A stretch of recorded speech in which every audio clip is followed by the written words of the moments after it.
Most of the content of this How to Fast as a Christian guide refers to the short fast, the 24-hour or shorter fast.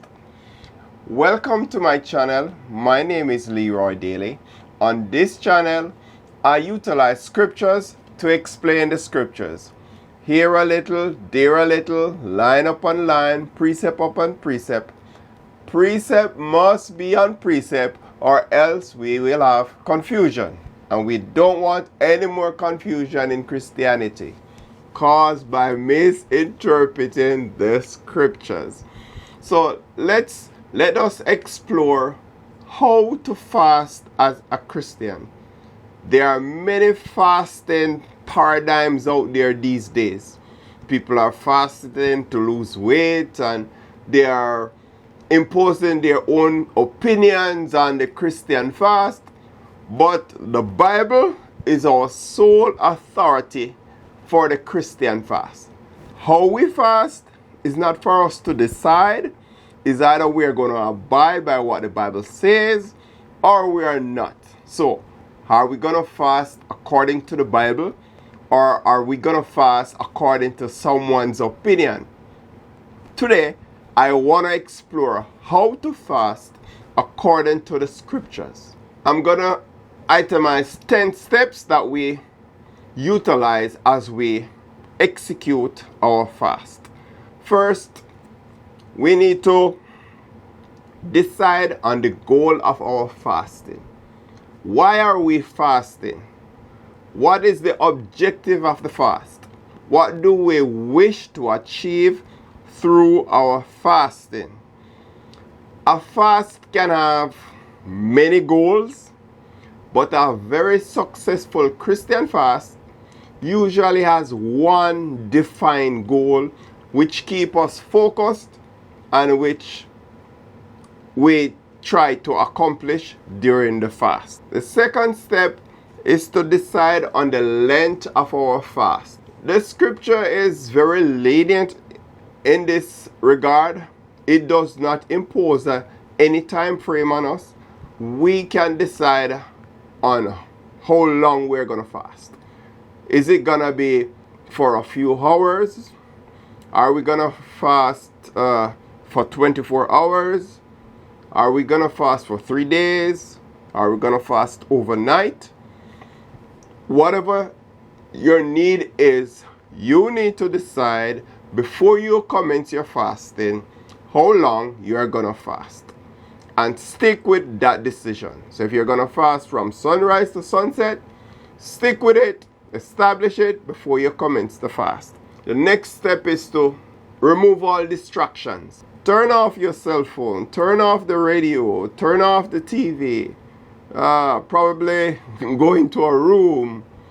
Whatever you can do to minimize distraction will help you in your fasting. It will keep you focused on your task at hand, and those usually require that you not helter-skelter, but focus on what you're gonna do. You're gonna fast, so you're gonna pray, you're gonna spend time with the Lord, seeking the Lord in prayer, reading your scriptures. Removing distractions will assist us to give ourselves to fasting and prayer, as Apostle Paul said in 1 Corinthians. That's one of the ways we accomplish this, by removing distractions. The next step is to start the fast. At this time, I think I could define what I consider a fast, or what the scripture defines a fast as. This will be in my own words.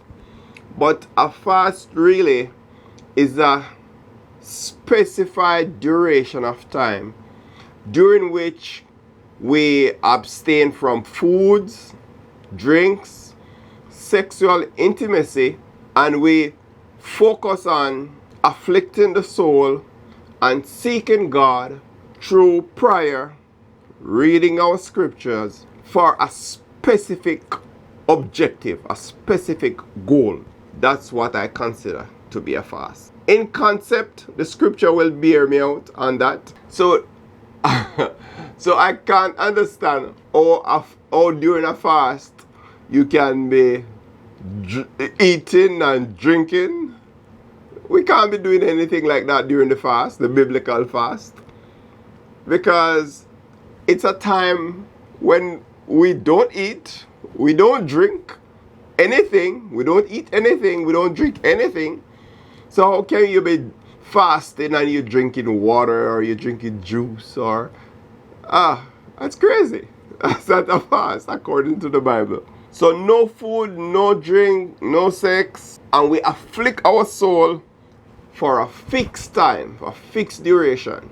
And during that time, we seek God's guidance for a particular objective, a particular purpose.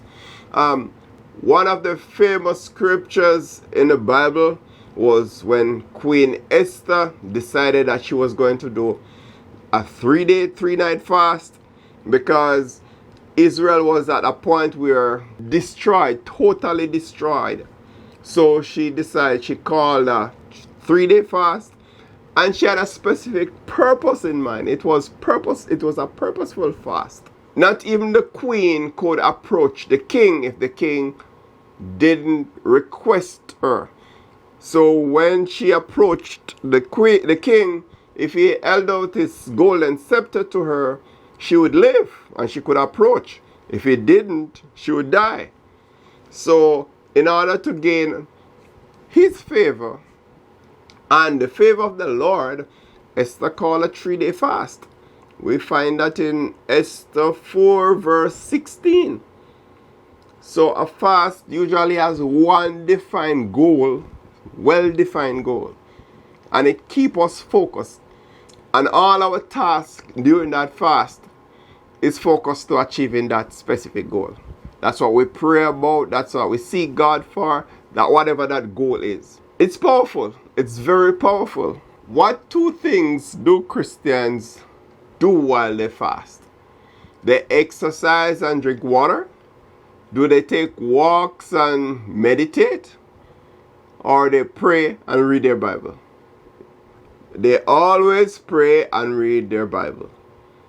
Yep, those are 2 things that Christians do when they fast. Could we fast and go to work? Of course we could. Where we fast is only important to the extent that it helps us to afflict our souls, give ourselves to fasting and prayer, and achieve our fasting goal. Many Christians, when they fast, they take walks and they want to bond with nature. They would, go into the mountains. They go sit by the seaside and they go into the forest. That's all. That's okay. Nothing is wrong with that. But as long as your fasting is achieving its goal, as long as you're able to achieve your goal during the fast, it's perfectly okay. Because the scripture is not hard and fast on these things. Jesus, when he was fasting, went into the desert to avoid distraction and to focus on the task of fasting. So we could emulate him in this regard. During the fast, it's important that we always find time to read our Bible, meditate on the word, pray, and it's also a good time to memorize a scripture.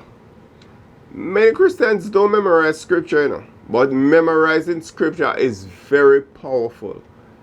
It removes the word from the Bible pages and it rewrites it on our heart. Well, our heart is up here, not here. It rewrites it on our heart. So we have the word of God on demand. When we need it, we can access it. But if we don't have the word within us, we can't retrieve it. So while we're fasting, that's a good time to memorize a scripture. The next step is to break the fast. How do you break the fast? I usually break my fast before I break my fast, I would spend some time reading the scripture again, and I would spend some time praying, and then I would break the fast. Now, to break the fast, all you need to do is to eat or drink something, and that breaks the fast. Whatever you eat or drink breaks that fast. I'm Jamaican. To break my fast, when I was back home, I would eat a few joints of sugarcane, but you could eat a slice of melon, eat an orange, a mango, have a glass of water. Many Christians I know break their fasting by having a warm cup of tea, mint tea, whatever tea you like, you could have. There are many different ways to break your fast. But the important thing is, even though it's a short fast, you avoid food which are very harsh on the stomach. And that should be fine. Now, after the fast, many people get into problems because of what they do immediately after the fast. They're, it's like they started to eat and eat too much. So eating small portions and eat slowly, so that you don't ingest a lot of air into your stomach. And if you're drinking too, drink slowly, drink small amounts, but drink frequently. You don't have to drink a whole lot all at once. There's something important I want to say to people who go on biblical fasting where you don't eat or drink anything. Remember to avoid this direct face-to-face contact with people, because your breath would have been foul by then. So you don't want to talk into people's face. It's not a pleasant thing. They might not say anything, but your breath would not be pleasant. And on that note too, avoid eating gums and candies or sweets while you're fasting. Many people and many Christians I know, while they're fasting, to prevent this foul bread from embarrassing them, they would chew on gums. That's not good. It's not good for your stomach, because you are tricking your stomach to believe that you have eaten, and then your stomach will secrete gastric juice to digest the food, and that will hurt your stomach. And not only that, eating candies and sweets and stuff, you're breaking the fast. So avoid doing that. This is how I do a fast. That's how I do a fast. I establish the time for the fast.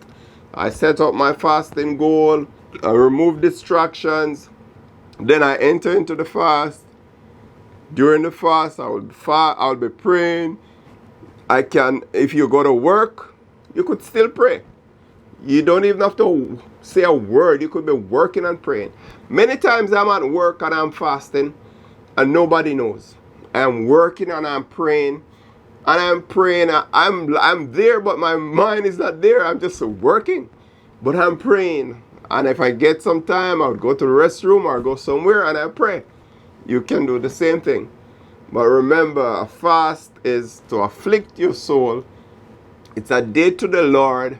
It's a time when you avoid food and drinks, and you devote it to achieve a specific goal. And you seek God's guidance in that situation. That's all for today, guys. Thank you for stopping by.